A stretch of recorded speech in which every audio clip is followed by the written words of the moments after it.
അധ്യായം 15.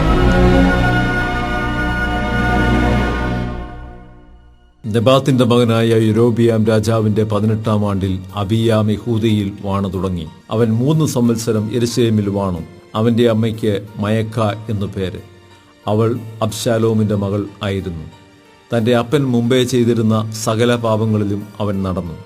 അവന്റെ ഹൃദയം അവന്റെ പിതാവായ ദാവീദിന്റെ ഹൃദയം പോലെ അവന്റെ ദൈവമായ യഹോവയെങ്കിൽ ഏകാഗ്രമായിരുന്നില്ല. എങ്കിലും ദാവീദ് നിമിത്തം അവന്റെ ദൈവമായ യഹോവ അവന്റെ മകനെ അവന്റെ അനന്തരവനായി ഉയർത്തിയും യെരുശലേമിനെ നിലനിർത്തിയും കൊണ്ട് അവൻ യെരുശലേമിലൊരു ദീപം നൽകി. ദാവീദ് യഹോവയ്ക്ക് പ്രസാദമായുള്ളത് ചെയ്തു. ഹിത്യനായ ഉരിയാവിന്റെ കാര്യത്തിൽ മാത്രമല്ലാതെ അവൻ തന്നോട് കൽപ്പിച്ചതിൽ ഒന്നും തന്റെ ആയുഷ്കാലത്തൊരിക്കലും വിട്ടുമാറിയിട്ടില്ല. രഹബയാമും യൊരോബയാമും തമ്മിൽ ജീവപര്യന്തം യുദ്ധമുണ്ടായിരുന്നു. അബിയാമിന്റെ മറ്റുള്ള വൃത്താന്തങ്ങളും അവൻ ചെയ്തതൊക്കെയും യഹൂദ രാജാക്കന്മാരുടെ വൃത്താന്ത പുസ്തകത്തിൽ എഴുതിയിരിക്കുന്നുവല്ലോ. അബിയാമും യൊരോബയാമും തമ്മിലും യുദ്ധമുണ്ടായിരുന്നു. അബിയാം തന്റെ പിതാക്കന്മാരെ പോലെ നിദ്ര പ്രാപിച്ചു. അവർ ദാവീദിന്റെ നഗരത്തിൽ അവനെ അടക്കം ചെയ്തു. അവന്റെ മകനായ ആസ അവന് പകരം രാജാവായി. ഇസ്രായേൽ രാജാവായ യൊരോബയാമിന്റെ 20-ാം ആണ്ടിൽ ആസ യഹൂദയിൽ രാജാവായി. അവൻ 41 സംവത്സരം യെരുശലേമിൽ വാണു. അവന്റെ അമ്മയ്ക്ക് മയക്ക എന്ന പേര്.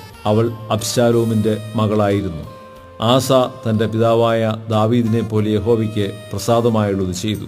അവൻ പുരുഷമൈദനക്കാരെ ദേശത്തു നിന്ന് പുറത്താക്കി. തന്റെ പിതാക്കന്മാർ ഉണ്ടാക്കിയിരുന്ന സകല വിഗ്രഹങ്ങളെയും നീക്കിക്കളഞ്ഞു. തന്റെ അമ്മയായ മയക്ക അശേരയ്ക്കൊരു മ്ലേച്ഛ വിഗ്രഹം ഉണ്ടാക്കിയിരുന്നതുകൊണ്ട് അവൻ അവളെ രാജ്ഞി സ്ഥാനത്ത് നിന്ന് നീക്കിക്കളഞ്ഞു. ആസ അവളുടെ മ്ലേച്ഛ വിഗ്രഹം വെട്ടിമുറിച്ചു കിദ്രോൻ തോട്ടിനരികെ വെച്ച് ചുട്ടുകളഞ്ഞു. എന്നാൽ പൂജാഗിരികൾക്ക് നീക്കം വന്നില്ല. എങ്കിലും ആസയുടെ ഹൃദയം അവന്റെ ജീവകാലത്തൊക്കെയും യഹോവയെങ്കിൽ ഏകാഗ്രമായിരുന്നു. പൊന്ന്, വെള്ളി, ഉപകരണങ്ങൾ എന്നിങ്ങനെ തന്റെ അപ്പൻ നിവേദിച്ചതും താൻ തന്നെ നിവേദിച്ചതുമായ വസ്തുക്കളെ അവൻ യഹോവയുടെ ആലയത്തിലേക്ക് കൊണ്ടുവന്നു. ആസയും ഇസ്രായേൽ രാജാവായ ബയശയും തമ്മിൽ ജീവപര്യന്തം യുദ്ധമുണ്ടായിരുന്നു. ഇസ്രായേൽ രാജാവായ ബയശ യഹൂദയുടെ നേരെ വന്നു. യഹൂദ രാജാവായ ആസയുടെ അടുക്കൽ പോക്കുവരവിന് ആരെയും സമ്മതിക്കാതിരിക്കേണ്ടതിന് രാമയെ പണിത് ഉറപ്പിച്ചു. അപ്പോൾ ആസ യഹോവയുടെ ആലയത്തിലെ ഭണ്ഡാരത്തിൽ ശേഷിച്ചിരുന്ന എല്ലാ വെള്ളിയും പൊന്നും രാജധാനിയിലെ ഭണ്ഡാരവും എടുത്ത് തന്റെ ഭൃത്യന്മാരുടെ കയ്യിൽ ഏൽപ്പിച്ചു.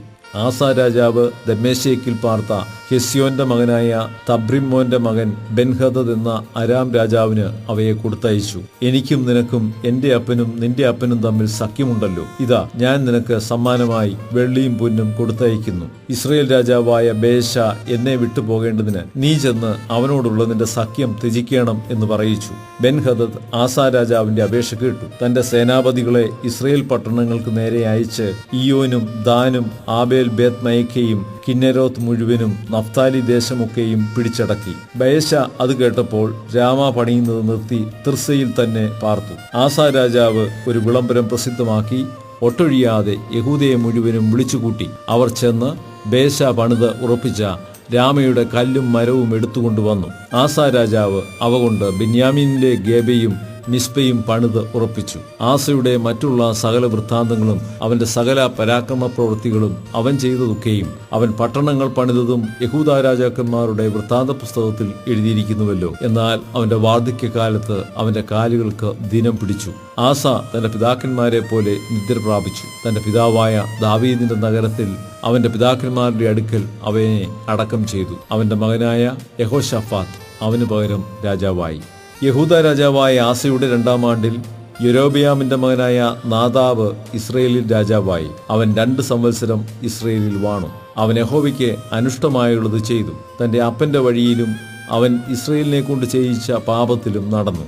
എന്നാൽ ഇസാക്ക ഗോത്രക്കാരനായ അഹിയാവിന്റെ മകനായ ബയശ അവന് വിരോധമായി കൂട്ടുകെട്ടുണ്ടാക്കി. ഫെലിസ്ത്യർക്കുള്ള ഗിബ്ബഥോനിൽ വെച്ച് അവനെ കൊന്നു. നാദാബും എല്ലാ ഇസ്രായേലും ഗിബ്ബഥോനെ വളഞ്ഞിരിക്കുകയായിരുന്നു. ബേശ അവനെ യഹൂദ രാജാവായ ആസയുടെ 3-ാം ആണ്ടിൽ കൊന്നു. അവന് പകരം രാജാവായി.